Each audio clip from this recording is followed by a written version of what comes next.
നാഷണലും ഇന്റർനാഷണലുമായിട്ടുള്ള എല്ലാ കമ്പനികളുടെയും ലെൻസും ഫ്രെയിമും ന്യായമായ വിലയ്ക്ക് ലഭിക്കുന്ന കൊച്ചിയുടെ സ്വന്തം optical showroom Jasal opticals. Jasal opticals, opposite TB hospital, Karivelippady, Kochi.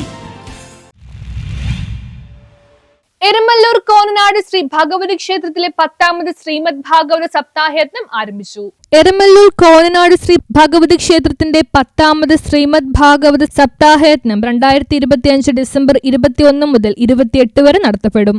ഭാരവാഹികളായ Devaswom president PV Manikuttan, Devaswom secretary T Kamalan, Devaswom ഖജാൻജി NA ഷൺമുഖൻ എന്നിവർ ചടങ്ങിന് നേതൃത്വം നൽകും. ഡിസംബർ 18 തീയതി രാവിലെ 7:30-നും 9:00-നും മധ്യേ യജ്ഞശാല കാൽനാട്ടുകർമ്മം ശ്രീ ഉദയൻ കോതാട്ടുതറ നിർവഹിച്ചു. ഡിസംബർ 21 തീയതി ഗണപതി ഹോമം, തുടർന്ന് ശ്രീകൃഷ്ണ വിഗ്രഹ സമർപ്പണം നടന്നു. 22 തീയതി തിങ്കളാഴ്ച വരാഹാവതാരം, 23 തീയതി നരസിംഹാവതാരം, 24 തീയതി ശ്രീകൃഷ്ണാവതാരം, 25 തീയതി ഗോവിന്ദ പട്ടാഭിഷേകം, 26 തീയതി രുക്മിണി സ്വയംവരം, 27 തീയതി കുചേലഗതി, 28 ദിവസമായ സമാപന ദിവസം സ്വർഗാരോഹണവും തുടർന്ന് മഹാപൂജകളോടെ സപ്താഹയജ്ഞം സമാപിക്കും.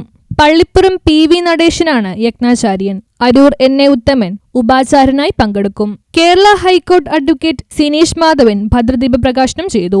ക്ഷേത്രമേൽശാന്തി NA ഷൺമുഖൻ തന്ത്രി വിഗ്രഹ പ്രതിഷ്ഠയ്ക്ക് നേതൃത്വം നൽകും.